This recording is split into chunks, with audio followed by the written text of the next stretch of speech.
예, 오늘은 우리가 아시는 대로 사순절 첫째 주일입니다. 사순절은 예수님의 그 사역과 순환 그리고 십자가의 죽음 그리고 부활까지를 우리가 한번 돌이켜보는 그런 영적 훈련 기간입니다. 신앙 훈련은 여러 가지가 있습니다. 평소에는 믿음과 순종 혹은 감사와 기쁨 그리고 예배와 찬양 등 여러 영적 훈련들을 우리가 하게 되는데, 그러나 특별히 사순절 기간에는 예수님의 구속의 사역을 한번 깊이 묵상해 보는 절기입니다. 우리의 신앙이 다분히 이 기복적인 신앙을 우리가 가지고 있습니다. 그리고 영광의 십자가만을 강조하는 그런 반쪽짜리 신앙을 우리가 많이 가지고 있습니다. 그래서 이런 반쪽짜리 신앙에서 벗어나서 우리 자신을 한번 깊이 돌아보고 우리의 허물과 더러운 영혼의 찌꺼기들을 정결하게 하는 그런 매우 소중한 영적 훈련 기간이 바로 이 사순절 기간입니다. 이런 소중한 원래 사순절 첫 주일에 복음서 본문이 성서 정과에 따라서 오늘 읽은 마가복음 1장 9절에서 15절입니다. 여러분들 본문을 보면 세 부분으로 잘 나눠져 있죠. 잘 나눠져 있습니다. 9절부터 11절까지가 예수님께서 세례 받으시는 장면이고, 그리고 두 번째 12절에서 13절이 예수님이 시험을 받으시는 장면입니다. 그리고 14절, 15절이 예수님의 복음 전파 사역이 시작됐다 하는 것을 알려주는 이 세 부분으로 나누어져 있습니다. 그래서 오늘 설교는 이 세 장면을 따라가면서 우리가 교훈을 찾아보고 사순절 기간 동안 우리가 훈련해야 될 영적 훈련의 내용을 한번 살펴보도록 그렇게 하겠습니다. 자, 먼저 첫째 부분입니다. 예수님이 세례를 받으셨습니다. 예수님이 세례를 받으신 이 사건은 사복음서에 다 기록이 되어 있습니다. 우리가 이제 잘 몰라서 근데 알고 보면 사복음서에 다 기록된 사건이 별로 많지 않아요. 몇 가지가 안 되는데, 그런데 이 예수님의 세례 사건은 다 기록이 되어 있습니다. 그래서 예수님께서 요한에게 세례를 받았다라고 하는 것은 역사적인 사건, 사실로 우리가 볼 수 있습니다. 그런데 초대교회에서는 예수님이 세례를 받았다, 이것이 굉장한 신학적인 문제를 가지고 왔습니다. 왜 그렇겠습니까? 죄가 없으신 예수님이 어떻게 세례를 받느냐 하는 거죠. 또는 보다 능력이 많으신 분이 어떻게 자기 길을 예비하러 온 사람에게서 세례를 받을 수 있느냐 하는 겁니다. 그래서 마태복음에서는 마태복음 3장 14절에 보면 요한이 예수님께서 세례를 받지 못하도록 간곡하게 말리는 장면이 나옵니다. 그리고 누가복음은 예수님의 이 세례받은 사건 아주 간단하게 한 절로 기록하고 그냥 넘어갑니다. 요한은 예수님께서 요한이 자기가 세례를 베풀었다는 것을 분명히 말하지 않고 암시만 하고 넘어갑니다. 그리고 마가는 오늘 본문에 보면 마가 역시 아주 간략하게 기록했습니다. 자, 이렇게 예수님이 세례받았다는 것이 당시의 사람들에게는 잘 이해가 가지 않는 부분이었습니다. 그래서 2세기경에 기록된 외경 나사렛 사람의 복음서라는 이 복음서에는 예수님께서 세례에 대해서 직접 말씀하신 장면이 나옵니다. 예수님의 어머니와 그 형제들이, 동생들이 와서 너도 세례를 받아라 라고 구원했을 때 예수님이 이렇게 말씀하십니다. 내가 어떠한 죄를 범했기에 그에게 세례를 받아야 한단 말입니까? 내가 죄가 없다고 말하지 않았습니까? 이렇게 말씀을 한 것이 나옵니다. 초대교회는 요한의 세례는 죄사함과 관련이 있다고 인식을 했기 때문에 그렇습니다. 그런 점에서 예수님이 세례를 받았다고 하면 예수님이 죄가 있다는 것이 되는 거예요. 그래서 당시의 사람들이 이렇게 오해를 하고 있었습니다. 그래서 이 나사렛 사람의 복음서 여기에서는 이 사복음서에 나오는 예수님의 수세 이야기를 수정한 것이죠. 왜 수정했겠습니까? 사람들이 오해를 하니까. 그래서 수정했다고 볼 수 있습니다. 이같이 초대교회 논쟁에도 불구하고 내 복음서에는 다 예수님께서 세례를 받았다 이렇게 기록을 하고 있습니다. 그러니까 그렇게 기록했다는 것 자체가 예수님은 분명히 세례를 받았다 하는 거죠. 그리고 신학적으로 매우 중요한 사건이다 하는 것을 우리가 알 수가 있습니다. 예수님이 요한에게 세례를 받은 것은 그래서 분명한 역사적인 사실로 우리가 구절을 통해서 알 수 있습니다. 오늘 본문 앞 8절을 보시면 8절에서는 예수님께서 말씀하십니다. 내가 성령으로 세례를 베푼다. 그렇게 이야기를 하십니다. 그런데 9절에서는 세례를 받고 있죠. 그러니까 이건 뭡니까? 세례를 줄 자, 그러니까 세례를 베풀 자가 세례를 받는 자가 된 것입니다. 우리는 잘 압니다. 이제는 예수님께 왜 세례를 받으셨는지. 예수님은 죄가 없으시지만 이스라엘 백성의 죄를 대신 짊어지시기 위해서 세례를 받으셨다 하는 거죠. 죄 없는 예수님이 우리를 위해 십자가에 돌아가시기 위해서는 죄인이 돼야 되는 거예요. 죄가 없지만 우리를 위해서 죄인이 되셔야 했고, 그래서 죄 있는 자가 된 것입니다. 이것이 바로 우리를 구원하시고자 하는 하나님 아버지의 지극한 사랑입니다.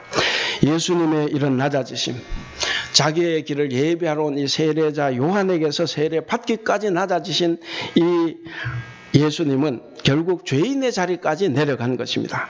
이처럼 예수님이 자신을 겸손히 낮추고 요한에게서 세례를 받을 때에 하늘에서 소리가 났습니다. 이는 내 사랑하는 아들이요 그랬습니다. 내 사랑하는 아들이다 라고 하나님께서 말씀하시면서 바로 낮아졌던 예수님을 내 아들로, 하나님의 아들로 인정하고 그를 영화롭게 해주셨습니다. 그리고 예수님이 스스로 낮아지신 것, 스스로 낮추심의 최고의 절정인 사건은 뭐겠습니까? 아까도 말씀드렸듯이 바로 십자가의 죽음입니다. 십자가의 죽음.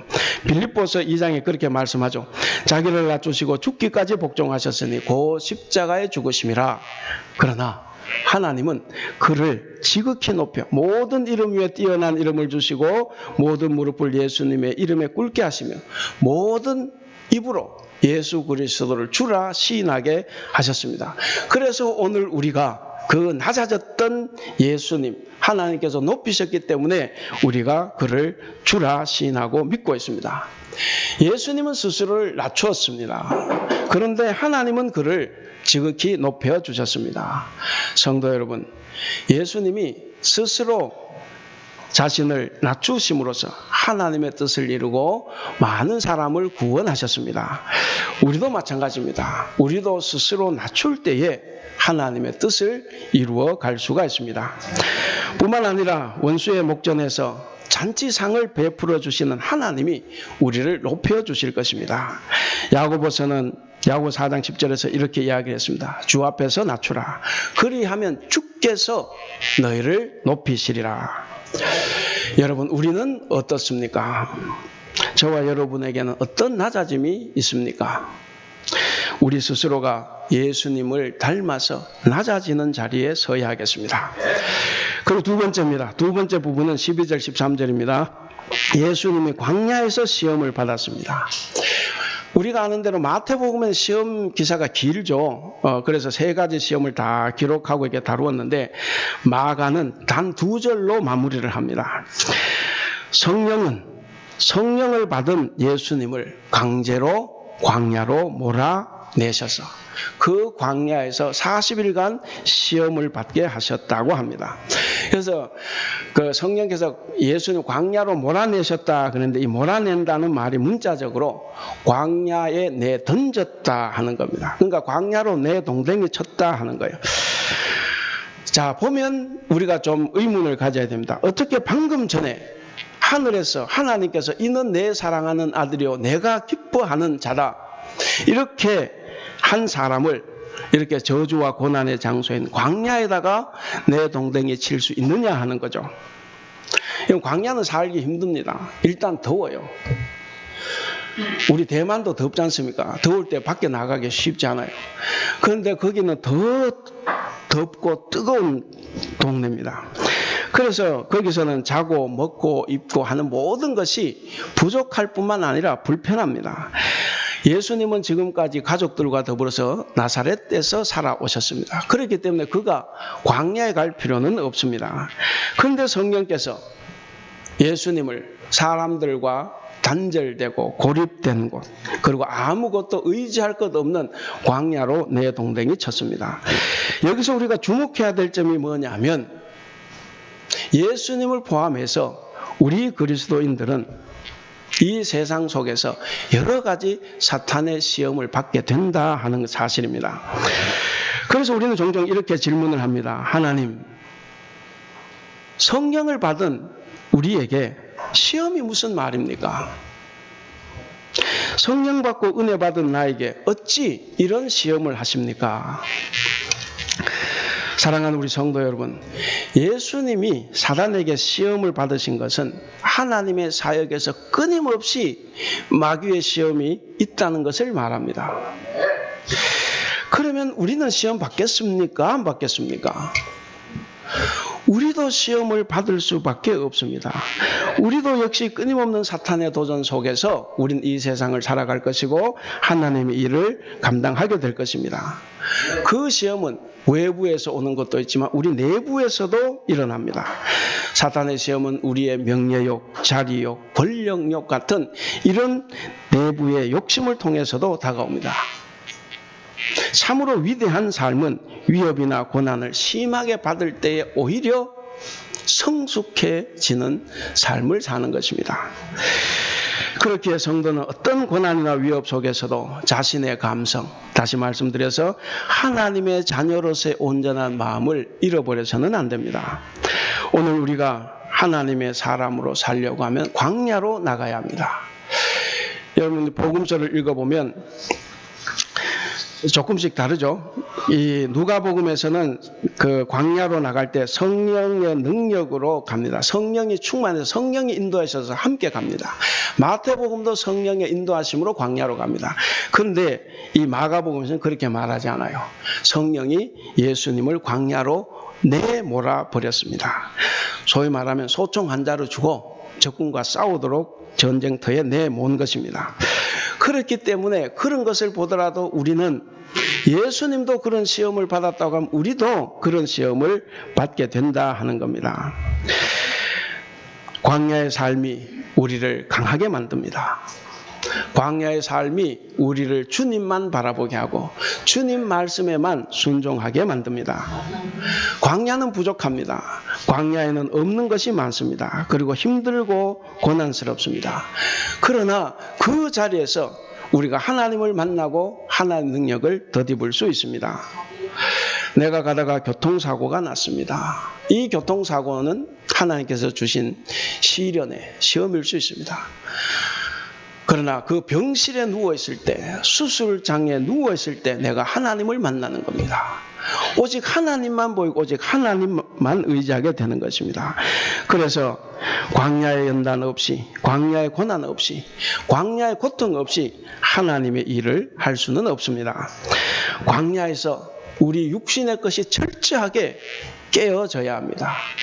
그리고 깨어진 그 우리 육신 속에 바로 철저하게 하나님의 것으로 다시 채워야 합니다. 그래야 우리가 하나님의 사역을 감당할 수가 있습니다. 그래야 내가 포기할 수 있고 내가 낮아질 수 있는 것입니다. 사랑하는 우리 성도 여러분, 여러분은 지금 어느 광야를 지나가고 있습니까? 광야에서 어떤 시험을 만났습니까? 그러나 그것보다 더 중요한 것이 뭐냐? 그 시험의 자리에 보낸 분이 누구입니까? 바로 성령 하나님이십니다. 그렇기 때문에 우리도 예수님처럼 그 시험을 이길 수 있습니다. 우리는 광야 훈련을 잘 해야 됩니다. 그리고 잘 준비해야만 합니다. 그래야 우리가 하나님의 일에 더욱 충성할 수가 있습니다. 그것이 우리의 삶이고, 그리고 그렇게 살라고 하나님께서 당신의 아들을 보내서 우리를 구원해 주셨던 것입니다. 우리는 계속해서 이 복음 사역의 삶을 살아야 되고 또 복음의 삶을 우리 삶을 통해서 실천해야 될 것입니다. 이제 마지막입니다. 마지막 세 번째는 14절부터 15절입니다. 예수님께서 복음 전파 사역을 이제 시작하셨습니다. 예수님의 복음 사역이 이제 시작이 됐다고 이제 5절에서 말씀을 하죠. 그 시점이 어느 때입니까? 14절을 보면 세례 요한과 관련이 있죠. 세례 요한이 딱 잡히면서부터 이제 본격적으로 예수님의 사역이 시작됩니다. 세례 요한은 우리가 잘 아는 대로 예수님의 길을 예비하는 선지자입니다. 하나님의 보내심을 받은 사람이기 때문에 그래서 회개의 세례를 전파했고 그리고 물 세례를 행했고 그리고 예수님의 길을 다 예비하고 예수님이 하나님의 아들 메시아심을 증거했습니다. 그러니까 이제는 자기의 사역이 다 끝났습니다. 그래서 주의 길을 예비하는 사역을 다 마치게 되었을 때 헤롯 왕의 불의한 그 가정 일을 책망했다가 옥에 갇히게 됩니다. 세례 요한이 그 길을 열었으니까 이제 주인공의 무대가 등장이 되는 것입니다. 이 사람이 사라지지 않으면 주인공은 올라올 수 없습니다. 그래서 예수님은 세례 요한이 잡히고 감옥에 갇혔을 때 공생애에 들어가시면서 이제 복음 전파를 시작하셨습니다. 예수님께서 공생애를 시작하시면서 외치신 첫 말씀이 우리가 다 같이 한번 읽어보겠습니다. 15절 다 같이 읽겠습니다. 시작.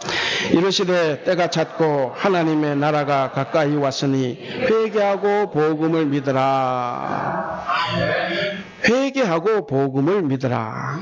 여기서 회개는 헬라어로 메타노이아라 그렇게 이야기합니다. 메타와 또 노이아 이 두 말이 합성이 되는데 메타는 다르게 혹은 바뀐 이런 뜻을 가지고 있고 노이아는 두 가지 어근을 가지고 있는데 마음이라는 뜻이 있고 생각하다라는 뜻이 있습니다. 그러니까 이걸 합치면 어떻게 됩니까? 지금과는 다르게 마음 먹는다. 지금과는 다르게 생각한다. 이런 뜻을 가지고 있습니다. 그래서 생각을 완전히 바꾸는 거예요. 그 사고의 전면적인 전환을 이야기합니다. 그래서 기존의 사고 방식과 삶의 내용을 근원적으로 바꾸는 것을 회개라고 이야기합니다. 여러분, 오늘 말씀처럼 이 회개는 하나님의 나라에 들어가는 열쇠입니다. 회개가 없이는 우리는 하나님 나라에 들어갈 수 없습니다. 우리가 성경을 읽고 기도를 하고 설교 말씀을 듣고 묵상을 할 때 우리가 중요하게 생각해야 되는 것이 회개할 것이 나와야 됩니다. 여러분 설교 말씀을 들으면서 내 잘못이 드러나고 할 때 그것이 하나님의 은혜입니다. 우리가 회개 없이는 하나님 나라에 들어갈 수가 없습니다. 하나님의 나라가 복음의 핵심입니다. 그래서 회개하고 복음을 믿으라 이렇게 강조했습니다.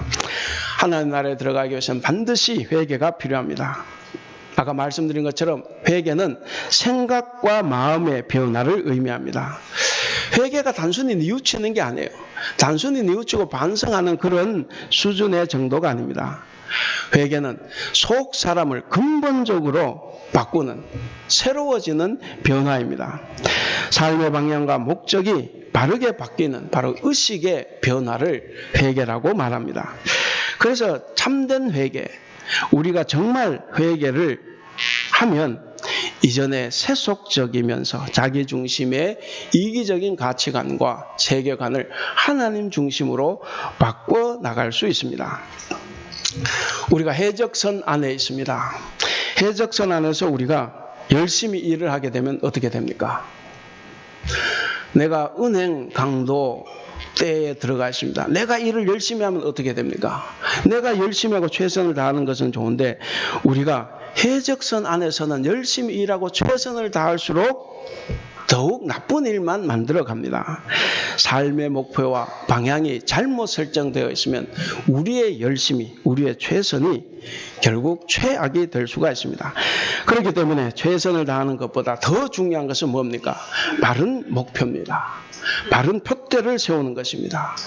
내가 교회에 나와서 이렇게 말씀 듣고 예배하고 기도한다고 해서 내가 항상 바른 목표를 가지고 있다 이렇게 볼 수는 없습니다. 우린 끊임없이 바른 목표를 가질 수 있도록 노력을 해야 됩니다.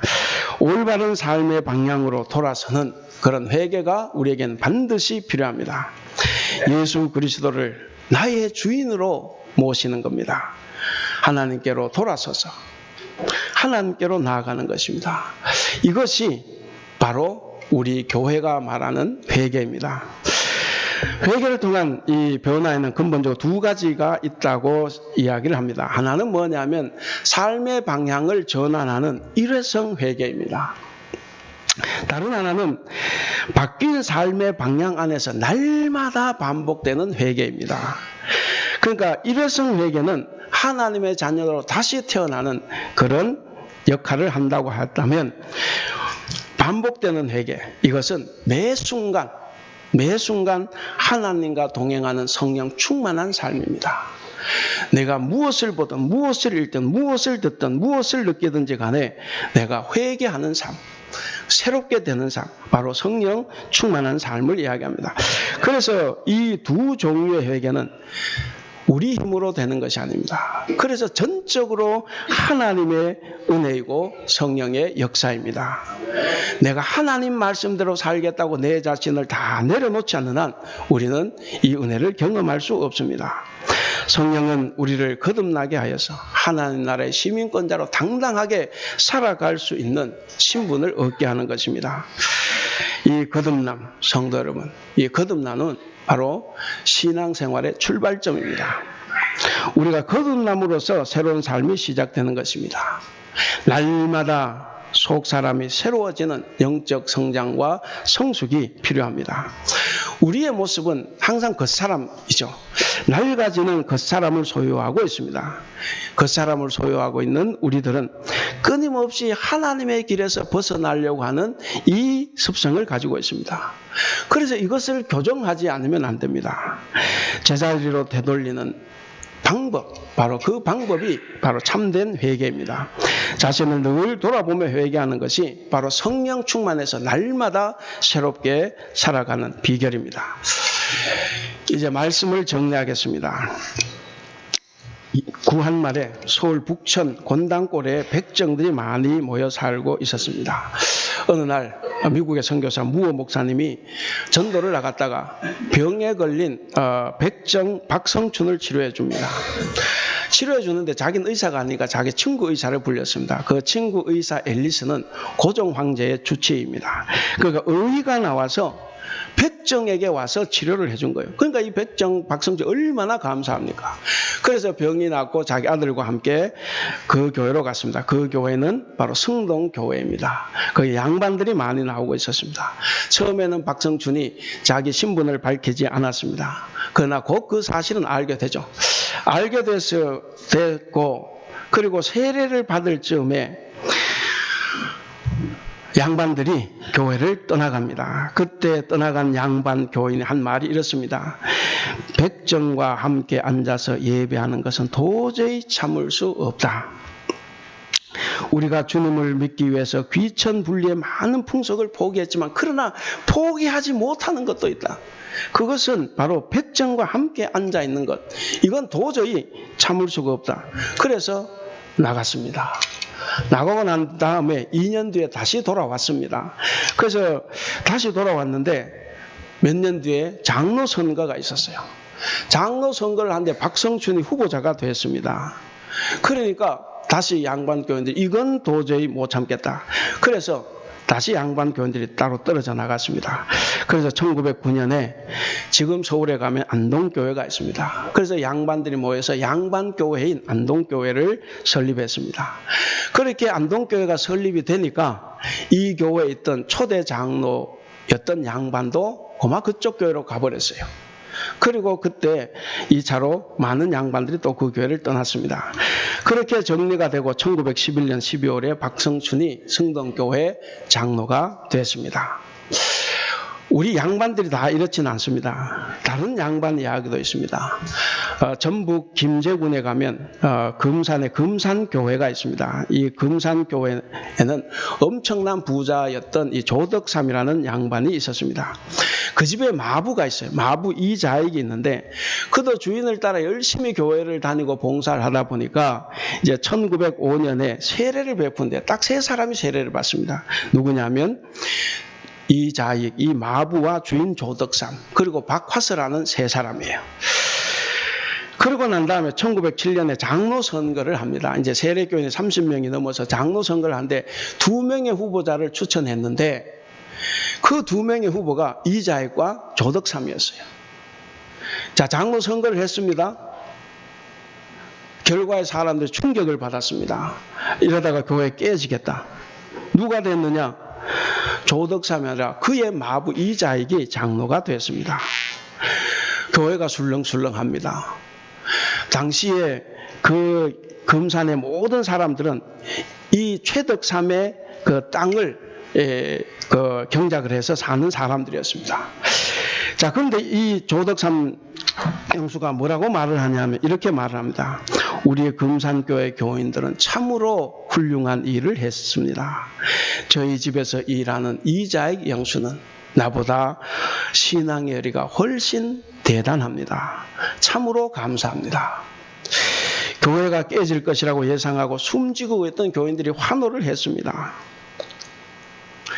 여러분, 하나님의 은혜, 하나님의 사랑이 아니고선 어떻게 이런 일이 일어날 수가 있겠습니까? 조덕삼은 이자익 장로와 함께 나중에 기역자 교회를 신축합니다. 지금도 기역자 교회가 있습니다. 저도 가봤습니다. 기역자 교회를 지었고, 그리고 이후에 이자익을 평양신학교에 보냅니다. 그리고 목사가 되게 하고, 그리고 자기 교회 담임 목사로 초빙을 했습니다. 그래서 이 주인인 조덕삼 장로는 마부인 이자익을 장로로 그리고 담임 목사로 성실하게 섬겼습니다. 그리고 이 이자익 장로가 얼마나 훌륭한 사람이 됐냐면 대한예수교 장로회 13대 총회장의 비선이 됐습니다. 그리고 후에 33, 34회기에 총회장으로 연임이 됐습니다. 우리 장로교에 연임된 사람이 없어요. 그런데 이 사람 연임을 포함해서 3회에 걸쳐서 총회장을 했고, 그리고 대전신학교를 세우고 학장을 했습니다. 여러분, 두 양반들 중에 어느 양반이 더 신앙이 nap습니까? 어느 양반이 더 멋져 보입니까? 자기를 낮춘 사람입니다. 한 사람의 낮아짐이 교회에 큰 인물을 만들었습니다. 그의 아들들에 가서도, 우리가 조덕삼 장로도 마찬가지입니다. 그의 손자 중에 조세형이 있습니다. 국회의원이고 일본 대사였어요. 그러니까 양쪽 집안이 다 훌륭한 신앙의 가문을 만들어냈습니다. 낮아짐이 없는 그리스도인은 참된 그리스도인이 아닙니다. 성도 여러분, 그리스도인으로서 포기하는 삶이나 그리고 자기를 낮추는 삶은 결코 실패가 아닙니다. 낮아짐이 없는 교회는 결코 교회가 아닙니다. 낮아질 줄 모르는 사람은 참된 그리스도인이 아닙니다. 우리는 그럼에도 불구하고 낮아짐을 싫어합니다.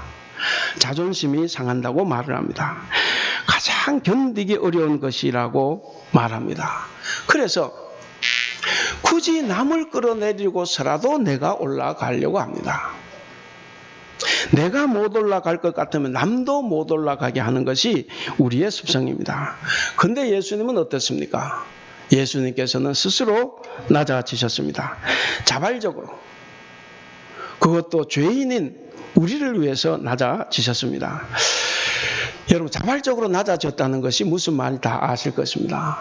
자발적으로 낮아졌다. 외부 환경과 상황에 따라 어쩔 수 없이 낮아진 것이 아니라 나는 낮아질 필요도 없고 낮아질 수도 없고 안 낮아져도 돼요. 나는 그 높은 자리에 그대로 있어도 아무런 일이 벌어지지 않습니다. 그럼에도 불구하고 그 자리를 포기하고 내려오는 것, 이것이 자발적으로 낮아지는 것입니다. 우리 예수는 바로 그렇게 자발적으로 낮아지신 분입니다. 우리가 정말 본받고 따라야 할 모습입니다. 이처럼 예수 그리스도가 우리를 위해서 자발적으로 낮아지셨기 때문에 그 결과로 우리는 영원한 낮아짐의 운명에서 해방되었습니다. 여러분, 우리가 낮아짐은 더 이상 우리의 실패, 파멸이 아니라는 거예요. 결국 하나님께서 우리를 높여주신다 하는 것입니다. 그래서 우리가 그런 길을 갈 수가 있습니다.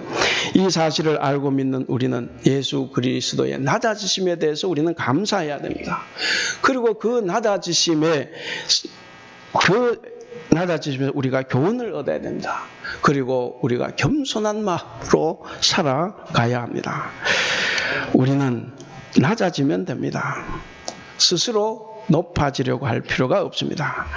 우리가 낮아지면 하나님께서 예수님에게 하신 것처럼 우리를 높여주시고 우리를 영화롭게 하실 것입니다. 우린 성경에서 이런 구도를 많이 봅니다. 요셉 혹은 다윗, 낮아짐 이후에 높아지는 그런 구도입니다. 여러분, 우리 기독교가 다른 종교와 다른 것이 뭡니까? 바로 낮아짐입니다. 저와 여러분에게 낮아짐은 무엇입니까? 여러분은 낮아짐을 견딜 수 있겠습니까? 여러분들도 예수님처럼 자발적인 낮아짐을 선택할 수 있겠습니까? 저에게도 어려운 일입니다. 아마 이 일은 모두에게 다 어려운 일이 될 것입니다. 그리스도의 낮아지심은 이 시간 우리에게 여러 질문을 던집니다. 낮아지는 것이 그렇게 괴롭다고 하면, 낮아짐이 정말 견디기 어려운 것이라고 하면, 낮아지는 것이 내 자존심이 상하는 것이라고 하면 우리는 예수 그리스도를 떠올려 봐야 합니다. 자신을 위해서가 아니라 다른 사람들, 그것도 죄 많은 이 죄인들을 위해서 스스로 낮추신 분, 우리가 그분 앞에서라면 우리가 무엇을 못 낮추겠습니까? 그분이 원하시는 것이 우리의 낮아짐이라고 하면 우리가 무엇인들 못 낮추겠습니까?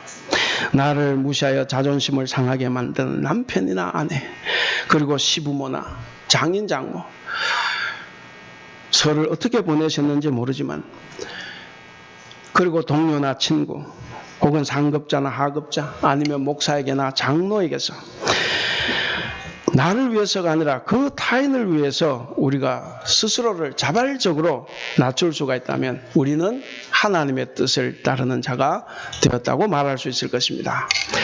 이제 말씀을 맺겠습니다. 오늘이 사순절 첫 번째 주일입니다. 첫 번째 주일 이후 사순절 기간에 이 예수님의 수세 사건을 통해서 우리에게 주시는 메시지와 교훈은 먼저 자신을 낮추라 하는 것입니다. 그래서 오늘 제목도 그리스도인 자신을 낮추는 사람입니다. 예수님과 같은 자발적인 낮아짐을 소유하고 배우기 위해서 우리는 끊임없이 우리가 가지고 있는 명예욕, 번세욕, 이기심, 탐심, 물질욕, 사람욕 다 포기하고 겸손하게 자기 자신을 낮추고 또 낮추어야 하겠습니다. 그렇게 낮추면 하나님께서 우리들을 하나님의 아들로 삼으시고 높여주십니다. 그러나 우리가 아무리 높아져도 성령 하나님은 우리를 광야로 내동댕이 쳐서 마귀의 시험을 받게 하십니다. 그러나 우리가 그 시험의 현장에서 하나님을 만나고 하나님 앞에서 우리가 회개한다면 우리는 모든 시험을 이기고 하나님 나라에 다 들어갈 수 있습니다. 사랑하는 우리 대북교회 성도 여러분, 그리고 오늘 우리와 함께 예배하는 성도 여러분, 우리 스스로를 낮추고 또 낮추어서 회개함으로 우리가 변화를 받아서 사탄의 간계한 시험을 다 이기고 우리의 이기심과 우리의 욕심을 다 포기함으로써 천국에 다 들어가는 위대한 우리 성도들이 다 되시기를 주님의 이름으로 축원합니다. 이 시간 우리가 이 말씀을 가지고 함께 기도하겠습니다. 기도하실 때 사순절 기간에 우리의 허물과 더러운 죄를 정결하게 해달라고, 그리고 포기하는 성도, 아름답게 퇴장하는 성도, 더 낮아지는 성도가 됨으로써 주님의 참된 제자, 참 그리스도인이 될 수 있도록 해달라고, 그리고 우리의 권세욕과 이기심을 다 포기하고 돌아서는 참된 회개를 함으로써 올바른 삶의 방향으로 돌아서는 복된 성도들이 되게 해달라고 우리 함께 기도하겠습니다.